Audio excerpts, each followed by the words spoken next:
माध्यम से और सरकार के जो फैसले हो रहे हैं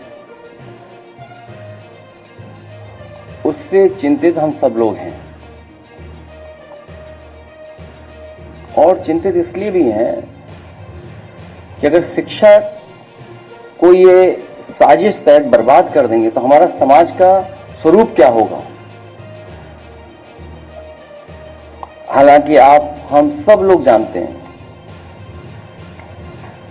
नेताजी खुद शिक्षक थे और वो शिक्षक होने के नाते उनके अंदर जो शिक्षक था वो कभी खत्म नहीं हुआ। विधानसभा रही हो, लोकसभा रही हो, हमेशा समझाने की कोशिश, या कभी पॉलिटिकल प्लेटफॉर्म पे भी आपने देखा होगा कि वो शिक्षक के रूप में हमेशा दिखाई दिए, समझाने का काम, डांटने का काम और रास्ता दिखाने का काम। तो यूं कहें लोग तो हम लोगों को परिवारवादी भी बोलते हैं, लेकिन एक शिक्षक का बेटा होने के नाते, एक शिक्षक का बेटा होने के नाते हर शिक्षक से मेरा पारिवारिक संबंध है और उनका दर्द मेरा दर्द है। जो साथी यहां हैं वो जानते होंगे कि जब भी नेताजी को, समाजवादी पार्टी को मौका मिला सरकार में काम करने का, जो भी शिक्षक आए होंगे उनकी समस्या का समाधान करने का काम नेताजी ने और समाजवादी पार्टी ने हमेशा किया। मैं कुछ बात आपके बीच शिक्षकों की और फिर उनकी इश्यूज को हमारे बाईं तरफ और दाईं तरफ लोग बैठे हैं वो एड्रेस कर देंगे, और पीछे जो छात्र पिछले कई वर्षों से शिक्षक जो आंदोलन कर रहे हैं, अपनी बात सरकार तक पहुंचाने की कोशिश कर रहे हैं, लोकतांत्रिक तरीके से कोर्ट में जाकर के अपनी बात को पहुंचाने का कर रहे हैं, उसके बाद भी सरकार अनसुनी कर रही है। और लगता तो ऐसा है कि सरकार शिक्षक की तरफ जब देखना चाहती तो पता नहीं क्या है कि अंधी हो जाती है सरकार, बहरी हो जाती है सरकार। इसलिए मैं कहना चाहता हूं कि शिक्षकों और बच्चों के अभिभावकों को जितनी जल्दी ये बात समझ आ जाएगी कि भाजपा सरकार शिक्षक और शिक्षा के खिलाफ है और भाजपा की वजह से परिवार वालों के बच्चों का भविष्य अंधकार में है, उतनी ही जल्दी परिवर्तन के लिए जमीन बननी तैयार हो जाएगी। भाजपा रूढ़िवादी है और वो जानती है कि पढ़ा लिखा सवाल उठाता है, वो विभाजनकारी राजनीति का विरोध करता है। इसलिए स्कूल जितने कम होंगे उतना उसका विरोध कम होगा। शिक्षित नौकरी मांगेगा, सरकारी नौकरी होगी तो आरक्षण भी देना पड़ेगा। इसलिए आरक्षण विरोधी भाजपा के एजेंडे में नौकरी नहीं है, क्योंकि वो आरक्षण विरोधी हैं। इसीलिए सरकारी नौकरी भी उनके एजेंडे में नहीं है। भाजपा शिक्षकों और कर्मचारियों को विरोध का एक ऐसा आंदोलन शुरू करने के लिए बाध्य न करे जिससे हर क्षेत्र में ठहराव आ जाए। भाजपा शिक्षक और कर्मचारियों की समस्याओं के प्रति हमेशा बेरुखी का नजरिया अपनाती है। भाजपा की सरकार का एक हृदयहीन सरकार है। कई बार कहा हम लोगों ने कि हार्टलेस सरकार है। इनके जो फैसले हैं या जब कभी भी इनके फैसले लेने का समय हमने आपने कई मौकों पर देखा है, ये सरकार हार्टलेस है, हृदयहीन सरकार है। जिसमें संवेदना न हो वो सरकार नहीं चाहिए किसी को भी। सबको याद है कि हमने ऑनलाइन हाजिरी के आंदोलन के समय कहा था, शिक्षकों पर विश्वास करने से ही अच्छी पीढ़ी जन्म लेती है। कोई शिक्षक देर से स्कूल नहीं पहुंचना चाहता है, लेकिन आपका इंफ्रास्ट्रक्चर क्या है? कोई शिक्षक कभी नहीं चाहेगा कि वो स्कूल लेट पहुंचे, लेकिन आपका इंफ्रास्ट्रक्चर क्या है? कोई शिक्षक देर से स्कूल नहीं पहुंचना चाहता है, लेकिन कहीं सार्वजनिक परिवहन देर से चलना इसका कारण बनता है। कहीं रेल का बंद फाटक और कहीं घर से स्कूल के बीच की 50 किलोमीटर की दूरी, क्योंकि शिक्षकों के पास स्कूल के पास रहने के लिए न तो सरकारी आवास होते हैं और न दूरस्थ इलाकों में किराए पर घर उपलब्ध होते हैं। इससे अनावश्यक तनाव जन्म लेता है और मानसिक रूप से उलझा अध्यापक कभी जल्दीबाजी में दुर्घटनाग्रस्त भी हो जाता है और होते भी हैं, जिसके अनेक उदाहरण मिलते हैं। कई बार हम लोग देखते हैं कि जल्दी के चक्कर में कई ऐसे हमारे टीचर्स हैं जिनका एक्सीडेंट हुआ है, जिनकी जान चली गई है। यदि किसी इमरजेंसी की वजह से शिक्षकों को व्यक्तिगत स्वास्थ्य या फिर घर परिवार और सामाजिक कारणों से दिन के बीच में स्कूल छोड़ना पड़े तो पूरे दिन की अनुपस्थिति होने की रिपोर्ट भेज दी जाएगी। एक्सप्लॉयटेशन शिक्षा विभाग में जो शिक्षक है वो जानता होगा। हमारे बहुत सारे साथी हैं, किस स्तर से एक्सप्लॉयटेशन है।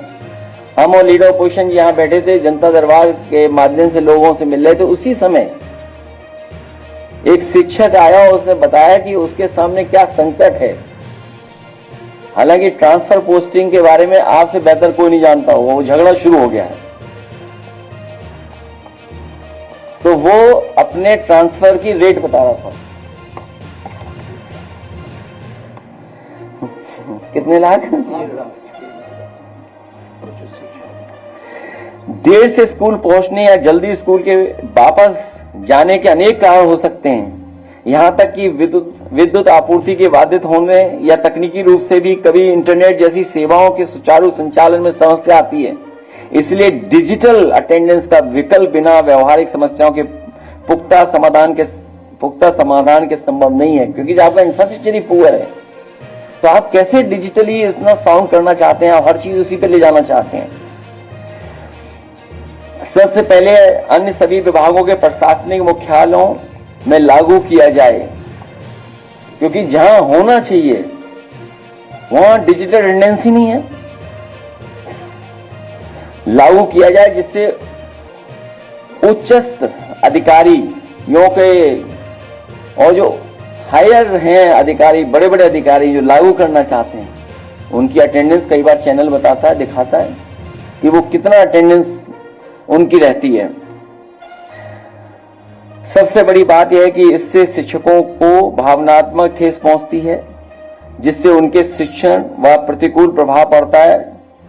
बोधपरक शिक्षण के लिए शिक्षकों का भावनात्मक रूप से जुड़ना आवश्यक होता है। स्कूल में केवल निश्चित घंटे बिताना ही शिक्षण नहीं हो सकता है कि आप फोर्सफुली पढ़ाना चाहते हैं। शायद अगर फोर्सफुली पढ़ाना चाहेंगे तो संभव नहीं है। आखिरकार शिक्षकों की एकजुटता के सामने भाजपा सरकार को डिजिटल अटेंडेंस, ऑनलाइन हाजिरी, ऑनलाइन अटेंडेंस का अपना आंतरिक निर्णय स्थगित करना ही पड़ा। वो क्योंकि जनमानस और आम लोगों की वजह से सरकार को अपना निर्णय वापस लेना पड़ा। भाजपा सरकार को अब ये समझ आ गया है, भाजपा सरकार को समझ आ गया होगा कि लोकतंत्र में जनता की आवाज ही सबसे बड़ा आदेश होती है, ना कि सत्ता की मनमर्जी। शिक्षकों को इस नैतिक विजय के लिए बधाई।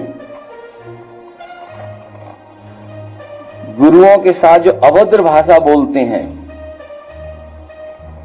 मैं उन गुरु का बहुत सम्मान करता हूं और जब कभी भी टीचर्स, प्रोफेसर्स या वाइस चांसलर या और प्रतिष्ठित संस्था के कभी कोई आए होंगे तो हम समाजवादियों ने हमेशा उनका सम्मान किया है। गुरुओं के साथ जो अभद्र भाषा बोलते हैं, उनका अपमान करते हैं, वो अशिक्षित के समान ही हैं। अहंकार लोगों को अनपढ़ बना देता है, क्योंकि वो किसी की तकलीफ दुख को न तो पढ़ता है न सुनता है। शिक्षकों पर अविश्वास जताकर और उनका तिरस्कार करके भाजपा सरकार ने साबित कर दिया है कि न तो वो शिक्षा का सम्मान करती है, न शिक्षकों का। भाजपा ने अध्यापकों का भरोसा खो दिया है, भरोसा भी खो दिया है, उनका सम्मान भी नहीं करती सरकार। हमने तब कहा था कि आशा की इस निर्णय के पीछे विधानसभा की आगामी उपचुनाव में भाजपा की हार का डर का कारण ही बना है और उपचुनाव के बाद ये मनमाना आदेश फिर से लागू नहीं होगा। और ये भी कहा था कि डिजिटल अटेंडेंस का आदेश केवल स्थगित नहीं बल्कि हमेशा के लिए रद्द होना चाहिए, क्योंकि अभी सरकार ने स्थगित किया है, अभी तक हमेशा के लिए खत्म नहीं किया। एक शिक्षक परिवार से होने के नाते हम शिक्षकों का दर्द भी समझते हैं। हम में से बहुत सारे लोग हैं समाजवादी परिवार में जो शिक्षा से जुड़े ही हैं और वो हमारे आपके साथ काम कर रहे हैं। मैं एक भरोसा दिला सकता हूं कि समाजवादी पार्टी हम सब लोग हमेशा शिक्षकों के साथ हैं, उन तमाम छात्र नौजवानों के साथ हैं जो वर्षों से संघर्ष, वर्षों से अपनी मांग को लेकर के डटे हुए हैं। मैं आपके माध्यम से और हमारे कुछ साथी उनके रिप्रेजेंटेटिव बैठे हैं, हम उनको भरोसा दिलाना चाहते हैं कि समाजवादी लोग उनके साथ हैं। जब कभी भी समाजवादी पार्टी को मौका मिलेगा उनकी समस्याओं का समाधान करने का काम हम लोग करेंगे। समित, मैं आपका और आपके साथियों का बहुत बहुत धन्यवाद। 69,000 सहायक शिक्षा भर्ती आंदोलनकारियों का भी मैं धन्यवाद देना चाहता हूं कि लगातार संघर्ष कर रहे लोग, इससे बड़ा संघर्ष किसी ने नहीं किया।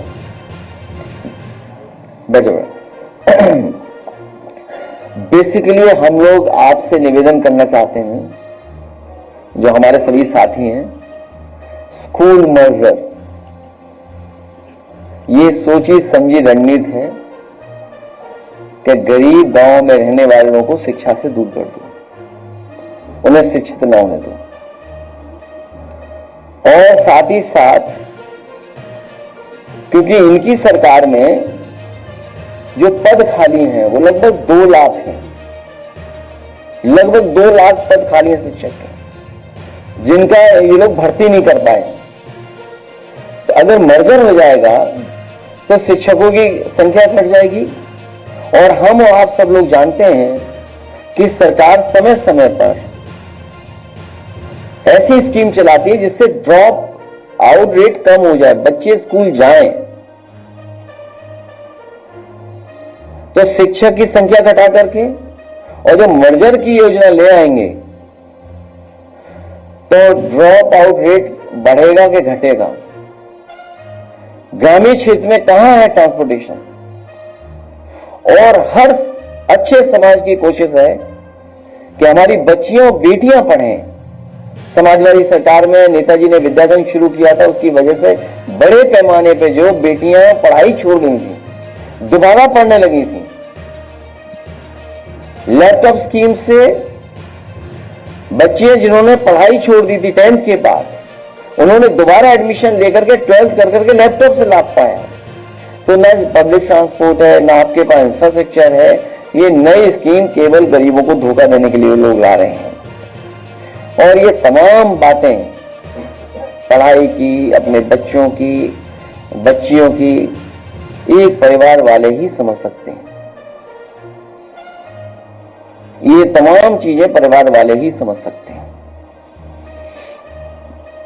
एक सवाल है, डिजिटल अटेंडेंस की आपने बात कही, दूसरे विद्यालयों में तो ये संशोधित हो गया, लेकिन डिजिटल अटेंडेंस लगातार जारी है। हाईकोर्ट में भी केस गया था, लेकिन सरकार ने क्या जवाब दिया?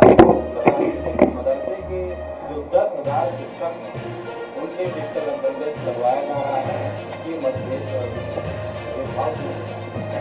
भारतीय जनता पार्टी की विभाजनकारी राजनीति है, डिवाइड एंड रूल करने की राजनीति है। भारतीय जनता पार्टी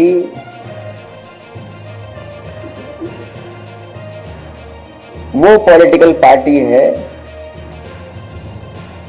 जो जिस विचारधारा को कभी अंग्रेजों ने बनाया था, उसी विचारधारा को पॉलिटिकल आवाज भारतीय जनता पार्टी देती है।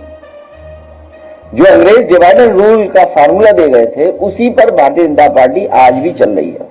और उसी का परिणाम यह है कि मदरसों को बंद करना, मदरसों जमीनों के कागज चेक करना, मदरसों पर बुलडोजर चलाना, या माइनॉरिटी की जितनी भी संस्थाएं हैं उनको कैसे खत्म किया जाए। न केवल मुस्लिम, बल्कि क्रिश्चियंस कम्युनिटी के जो इंस्टीट्यूशंस हैं उनके अंदर कैसे घुस जाएं। और सरकार ने इन्वेस्टमेंट और माइनॉरिटी के लिए विशेष एक्ट बनाया था जिससे कि माइनॉरिटी यूनिवर्सिटी बन सके, माइनॉरिटी संस्थाएं बन सके। लेकिन इस सरकार की मंशा ये है कि विभाजनकारी रणनीति जो इनकी है, डिवाइड एंड रूल, हमें उम्मीद है कि जनता समझ गई है।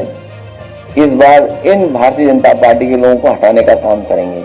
इसीलिए मैं ये जितने भी संगठन यहां बैठे हैं उनके लोगों से मैंने कहा है कि इतनी लड़ाई संघर्ष के बाद भी भारतीय जनता पार्टी ने आपकी नहीं सुनी। आप समाजवादियों की मदद करिए, आने वाले समय में हम इनकी तमाम समस्या का समाधान करेंगे। रोजगार की बात करते हैं तो इसी बीच जो है योगी आचार्य ने स्कीम निकाली है, 8 लाख रुपए दे रही है इस स्कीम पर रेडियो और बिहार पर काटने पर। क्या किस चीज में देंगे?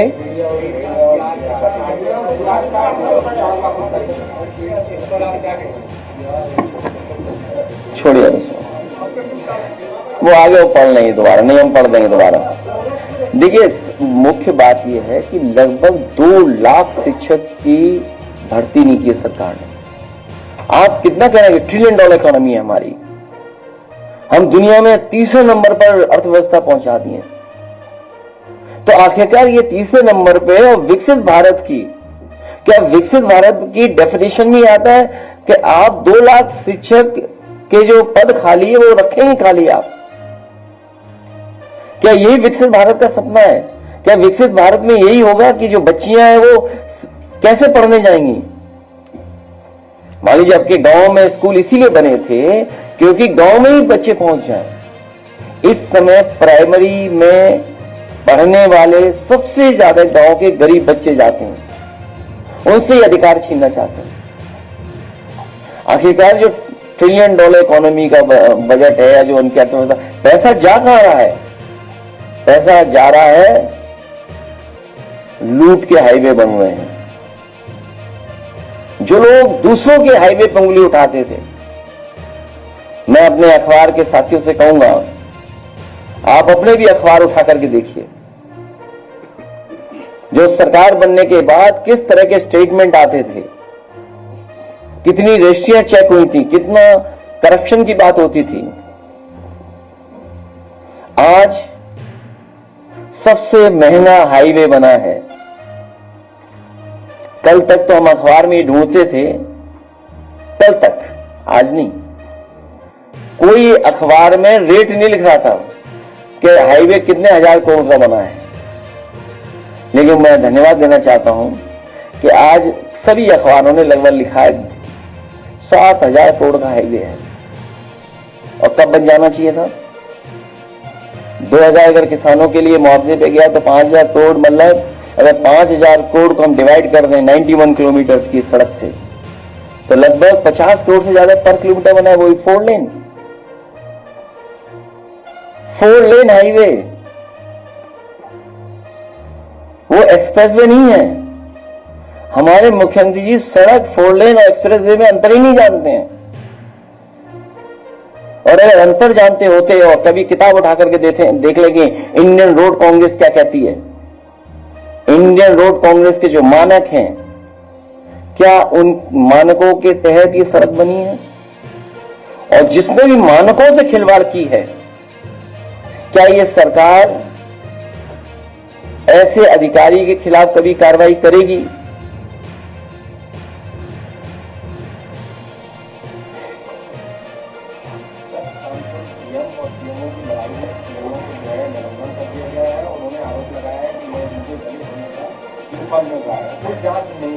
पूरी सरकार में झगड़ा चल रहा है इस समय, बंटवारे का झगड़ा चल रहा है, लेन देन का झगड़ा चल रहा है। अधिकारी अपने मन से करें कुछ काम कि मंत्री के मन से काम करें। मंत्री अधिकारियों का झगड़ा चल रहा है और एक विभाग नहीं है। वो कौन सा विभाग है जो रजिस्ट्री करता है? स्टैम्प्स एंड रजिस्ट्रेशन विभाग। क्या कह रहे हैं मंत्री जी? मंत्री जी क्या कह रहे हैं सोचिए आप। और हम तो आप लोग डीसीएम और ओसीएम को न जाने क्या क्या समझते थे, कैसे संबंध है डीसीएम और ओसीएम में। सुनने में आया है कि डीसीएम ने लिख करके शिकायत की है कि उनके विभाग के भी अधिकारी ने उन्हें कुछ नहीं दिखाया, लिस्ट ही नहीं दिखाई कि ट्रांसफर किसके हो गए, किसके होने हैं। स्वास्थ्य विभाग में ये चल रहा है। सीएमओ खुद ही कह रहे हैं, प्रेस तो अगर जांच कौन करेगा? मान लीजिए अगर सीएमओ खुद कह रहे हैं या डीएम के स्टेटमेंट आ रहे हैं, विधायकों में बंटवारा हो गया है कौन किसके साथ है, तो सच कौन बताएगा? हमारे प्रेस के साथियों में बहुत दबाव रहता है, लेकिन हम आपका धन्यवाद देते हैं कि आप खबरें लिख रहे हो। अरे अभी 2 ही विभाग हुए भाई।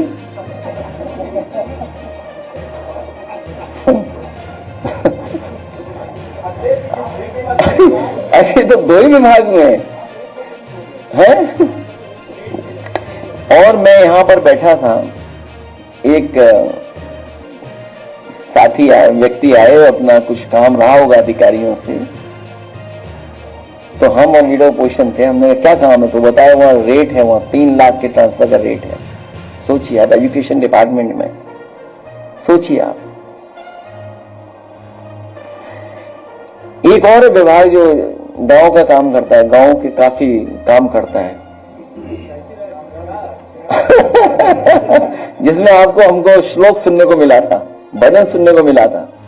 किसी अधिकारी या किसी ने, प्रेस ने पूछ लिया था कि आपके विभाग में बेईमानी चल रही है, तो उन्होंने श्लोक सुना दिया था, भजन सुनाया था, याद होगा आपको। वहां तो यह है कि भाई एक ही इंजीनियर, दूसरा आ गया तो दूसरा, तीसरा आ गया तो तीसरा, घूम रहे हैं बेचारे। तो जो घूम ही रहे हैं वो क्या काम करेंगे? एजुकेशन हो, एजुकेशन में कई विभाग हैं, मतलब सॉरी कई उसमें बड़ा विभाग, बड़ा डिपार्टमेंट है।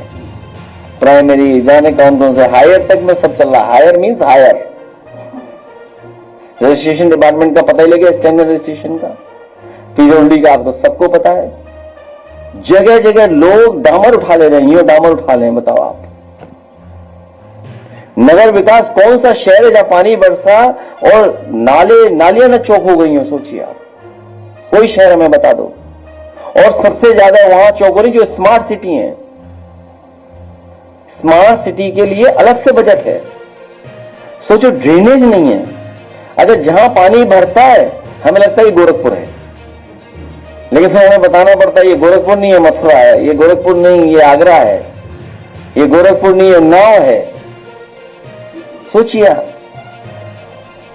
जिन लोगों को दिल्ली लखनऊ से बजट मिला हो, दोनों जगह से बजट मिला हो, सब कुछ इनका है, मेयर इनके, मंत्री इनके, सरकार इनकी, दिल्ली सरकार इनकी, उसके बाद पानी भर रहा है। सोचो, नाली नहीं बना पा रहे, सब पैसा नाली सफाई का खा गए ये लोग, नदियों का पैसा खा गए। करप्शन इतना उत्तर प्रदेश ने कभी नहीं देखा जितना करप्शन इस समय सरकार में है। और मनमानी है, मनमानी है। और लापता है अधिकारी, लापता। वो मुख्यमंत्री आवास में ही होंगे।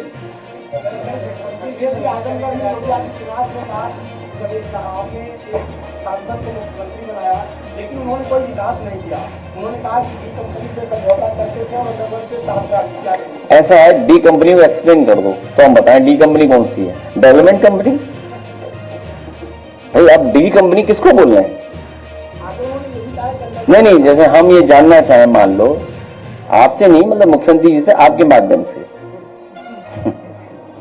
क्योंकि आपने मुख्यमंत्री जी की सवाल पूछा है कि डी कंपनी कौन होती है? डी कंपनी किसने रोका? डी कंपनी के लिए डी कंपनी से डी कंपनी किसको बोलते हैं? उनका मीडिया एडवाइजर, जिसने हमारे खिलाफ पैसे देकर के प्रेस के लोगों को चलवाया न्यूज, उसका नाम हो गया घोषित, याद कीजिए, नाम सब जान गए, सब पत्रकार जानते हैं उसका नाम। उसका लेन देन तो डी कंपनी से ही था, इसलिए उन्हें डी कंपनी याद आ रही है। बताओ डी कंपनी से लेन देन था कि नहीं था? है डी कंपनी से लेन देन था, और जमीनी लेन देन है, जमीनी रिश्ते हैं, ऐसे वैसे रिश्ते नहीं है, जमीनी रिश्ते हैं। और जिससे रिश्ते तो वो कहां है कंपनी वाला, किस देश में है? तो ये जिस हाईवे से, मतलब क्या बोले उसके लिए, अनपार्लियामेंट्री लैंग्वेज नहीं बोलनी चाहिए, शब्द तो आया था लेकिन मैं बोल नहीं सकता, जिससे लिंक हुआ है, वो हाईवे किसका बनाया हुआ है? वो नेताजी की वजह से बना था। मैं आज आपको बता दूं, पूर्वांचल एक्सप्रेस वे किसी ने नहीं मांगा, किसी भी नेता ने नहीं मांगा, किसी भी पॉलिटिकल व्यक्ति ने नहीं मांगा, किसी भी प्रेस के साथी ने नहीं मांगा। जब आगरा लखनऊ एक्सप्रेस वे बन गया पूरा, उस समय नेताजी की वजह से, क्योंकि आजमगढ़ की जनता ने नेताजी को लोकसभा चुन करके भेजा था आजमगढ़ को जोड़ने के लिए और गाजीपुर को जोड़ने के लिए और बलिया को जोड़ने के लिए, मैंने खुद उसका अनाउंस किया था विधानसभा के सामने। सभी कैबिनेट मंत्रियों ने, हमने सबने मिलकर के शिलान्यास किया था, लैंड एक्विजिशन की थी। लैंड एक्विजिशन के बाद जब आप 50% लैंड एक्विजिशन कर लेते हैं या सहमति कर लेते हैं, तभी आप टेंडर कर सकते हैं, ये रूल्स हैं सीबीसी के। उसके बाद टेंडर हुआ, टेंडर क्योंकि हम खोल नहीं सकते थे, इलेक्शन डिक्लेयर हो गया, एलओआई की परमिशन ली, चाहता तो मैं एलओआई खोल सकता था, लेकिन क्योंकि मुझे ये पता था कि उत्तर प्रदेश की जनता में चुन करके दोबारा भेज देगी, लेकिन हमारी सरकार नहीं बनी।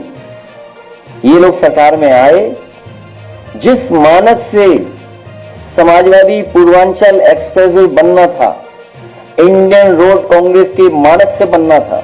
इंडियन रोड कांग्रेस के मानक थे कि मीडियन कितना होगा, कितनी हाइट का होगा, उसके आसपास कितनी ग्रीनरी होगी, वे साइड एमिनिटीज होंगी, लाइट कैसे लगी, पूरी डिजाइन हुआ था। हमारी सरकार नहीं बनी, एलओआई इशू नहीं कर पाए, इन्होंने टेंडर कैंसिल किया और टेक्निकल फाइनेंशियल उन सब मानकों को इन्होंने नीचे किया और अपने ठेकेदारों को ऑब्लाइज करने के लिए इन्होंने टेंडर कैंसिल कर करके अपने ठेकेदारों से बनवाया। और इसीलिए आगरा लखनऊ चले जाओ तो उछल के नहीं जाते हो, आप पीठ में दर्द नहीं होता। अगर आप पूर्वांचल पे चलते जाओगे तो पूर्वांचल के लोग जानते होंगे। इसलिए मैं आज कहना चाहता हूं, आने वाले समय में समाजवादी सरकार बनने जा रही है, आगरा लखनऊ से बेहतर हमारा पूर्वांचल का एक्सप्रेसवे का हम लोग दोबारा काम कराएंगे, जिससे कि पूर्वांचल एक्सप्रेसवे बेटर दिखाई दे। उसी से लिंक जोड़ लिया, बोला ये हमारा गोरखपुर हो गया। और कब बनना था सोचिए आप, और अभी तक नहीं बन पाया। और इसी हाईवे को वहां आगे जाना था, बिहार तक जोड़ना था। पखनपुरा गाजीपुर से अभी तक 1 इंच जमीन एक्वायर नहीं की है सरकार ने, सोचिए आप। जैसे यहां मेट्रो पॉलिटेक्निक तक जाती है, वापस आ जाती है, मतलब उधर मुंशीपुलिया तक, सॉरी, और आगे तक नहीं जा रहे हैं। लेकिन अपना नाम लिख लिया कि हमने इसका उद्घाटन किया, नाम लिख लिया इन्होंने अपने, जिस पर प्रधानमंत्री जी उतरे थे पूर्वांचल वाले पर हरक्यूलिस से। वो समाजवादियों का डिजाइन था जिसकी वजह से उतरे थे प्रधानमंत्री जी। हाँ, ये अलग बात है कि ये गंगा एक्सप्रेस में जो किया उसमें बहुत तैयारी थी, लेकिन पता नहीं फोन कहां से आया, तो तैयारी धरी की धरी रह गई। हवाई जहाज अपना पूरा करके चले गए, लेकिन जिन्हें तैयारी से जाना चाहिए था वो जा नहीं पाए। ये मानकों के तहत नहीं बना है। सर, दलित पिछड़ों के आंदोलन में उनको उधार की जो आधारशिला रखी गई थी गाँव प्राथमिक विद्यालय के लिए, तो उसकी शुरुआत ये हमारे बैठे हुए आरक्षण का कहीं पालन नहीं हो रहा है इस सरकार में। कितने वर्षों से ही लड़ रहे हैं, सोचिए आप। सर वो 1848 में उसकी शुरुआत हुई थी, जो कुमार राव फूले ने जब शुरुआत की थी तो उसके बाद बहुत विरोध हुआ था। तो पिछले दिनों मैं जो दलित किसान आंदोलन में जो कैडर का हिस्सा में रहा हूँ, उसमें ये साफ तौर पर बताया गया था कि जब ये मान्यता मिली, ब्रिटिश सरकार तैयार हुई कि नहीं दूसरी कक्षाओं में प्राथमिक विद्यालय दलितों शिक्षकों के लिए खोले जाए, उसके बाद जो है ये जो आंदोलन था, आजादी का आंदोलन वो तेज हुआ। तो लोग कहते हैं कि ब्रिटिश सरकार ने अगर दलितों शिक्षकों को पढ़ाई का अधिकार नहीं दिया होता तो वो आंदोलन इतना तेज नहीं हुआ होता आजादी का। तो क्या लगता है इसको दौर फिर वापस लाना चाहते हैं? 27,000 प्राथमिक विद्यालय बन जाता है। एक बहुत लंबी लड़ाई के बाद आरक्षण मिला है। बहुत लंबी लड़ाई के साथ हम सब लोगों को मिलकर के इस आरक्षण को और बाबा साहब भीमराव अम्बेडकर जी का संविधान को बचाना पड़ेगा। सर ये तो बहुत बड़ी चुनौती है।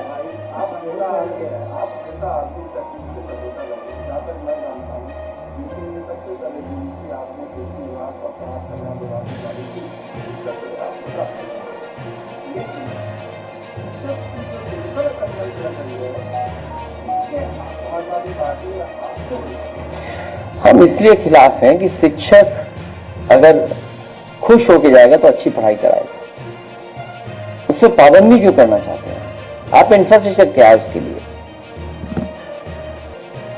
हाउसिंग है नहीं आपके पास। अगर मान लीजिए आप स्कूल में भेज रहे हैं उसको, क्या हाउसिंग प्रोवाइड कर रहे हैं आप? कहां रहेगा शिक्षक? क्या एकोमोडेशन आपने तैयार किया वहां पर? और फिर एक ही शिक्षक से न जाने कितने काम करवाते हैं आप।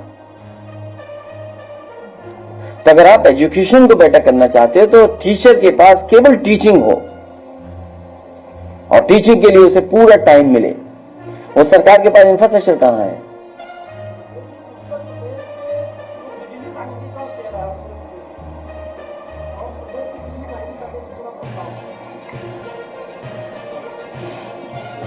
बिजली इन्होंने बनाई नहीं, इसीलिए बिजली को बेच दे रहे हैं। वो लाइव मुश्किल है, या प्रैक्टिस की होगी तो ठीक बात है। अगर वो प्रैक्टिस करके करेंगे योग तो योग होगा, वरना तो आपने पिछला वीडियो देख ही लिया है।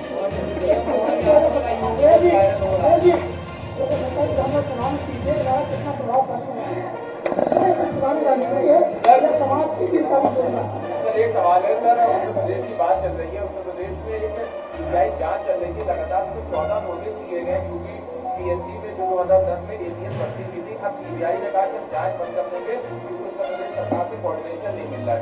सरकार ने बनते ही 2017 में जांच के आदेश दिए और अब उसको सुप्रीम कोर्ट से लेकर सब लोग इसको मना करते हैं। मुझे इसका डिटेल में कोई जानकारी नहीं है, मेरे में डिटेल में कोई हमारे पास इसकी जानकारी नहीं है। मेरे पास कोई जानकारी नहीं है इसके बारे में। आपका कहना है कि किसानों की आय में दोगुनी कर दी, लेकिन हमारे फरीदाबाद विधानसभा में लगातार किसान आप केंद्र का विरोध जता रहे हैं, लोगों को उनकी आय का लाभ नहीं मिल पा रहा है।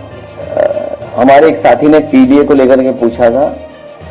ये पीडीए हमारा इमोशनल नारा है, भावनात्मक नारा है, हमारा सामाजिक कार्यक्रम नारा है, जोड़ने वाला नारा है।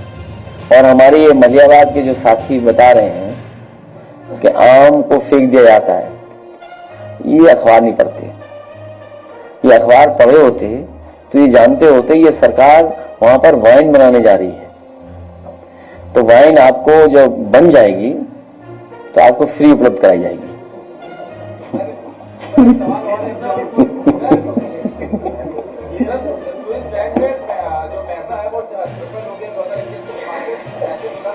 तो जब विभागों में करप्शन चल रहा है तो पैसा तो वहीं जाएगा, और कहां जाएगा पैसा? अभी मैंने बताया आपको कि इतनी सड़क जो 4 लेन सड़क है उसको एक्सप्रेस वे बोलना है, बताइए। मतलब कौन समझाएगा सरकार को कि 4 लेन सड़क को एक्सप्रेस वे बता रहे हैं? बताइए।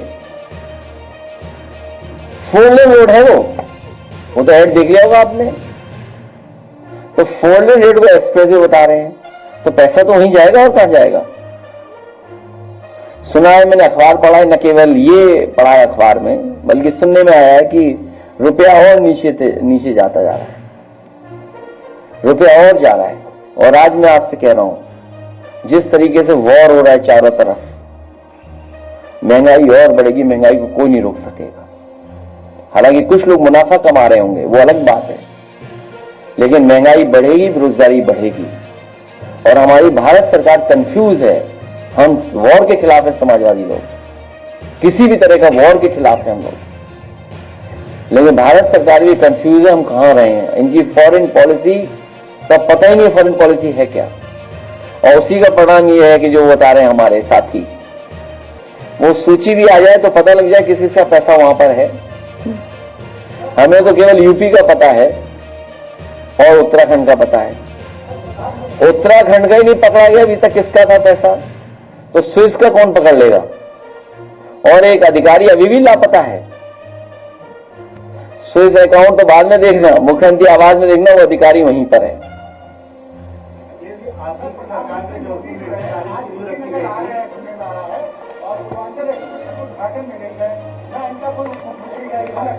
कौन कौन नहीं, मुझे नहीं पता।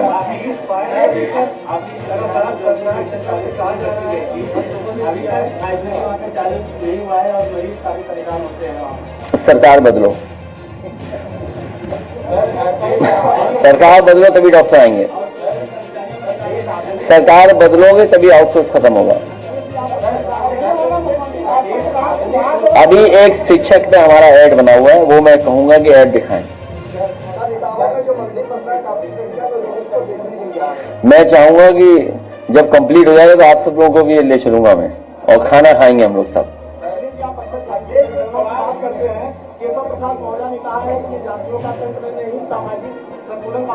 वो भी अनपढ़ आदमी है।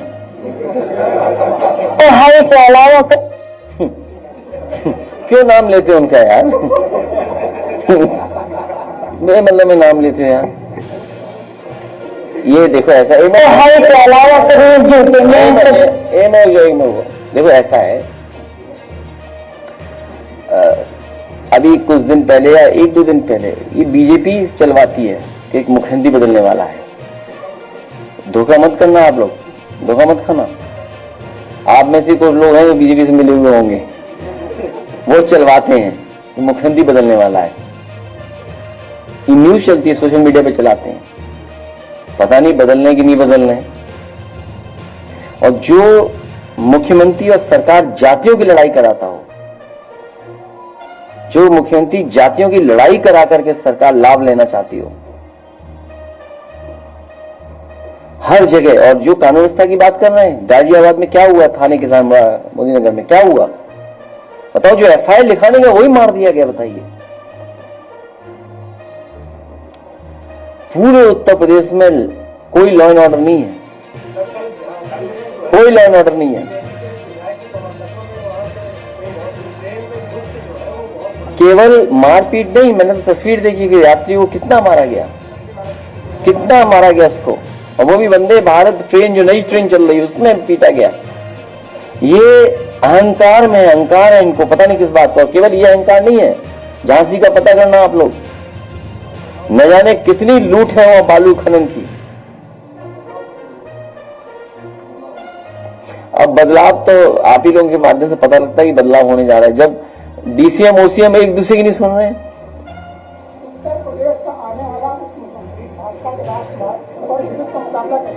कौन? अभी तुम्हारा ये मोबाइल छोटा है, कैमरा छोटा है, और तुम्हें अभी हराया बीजेपी को हम लोगों ने। हाँ, हरा दिया बीजेपी को, इसी से हराएंगे, पीडीए से हराएंगे। बहुत धन्यवाद। हमारा ये साथी पीडीए का है, इसका दुख हमारा दुख एक है।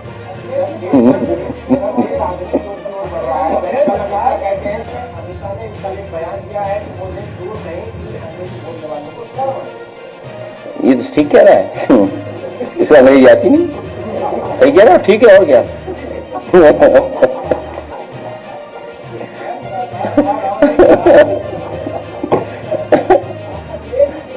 हम तो सब भाषाओं के पक्षधर हैं, भारतीय भाषाओं के सभी के पक्ष में हम लोग हैं।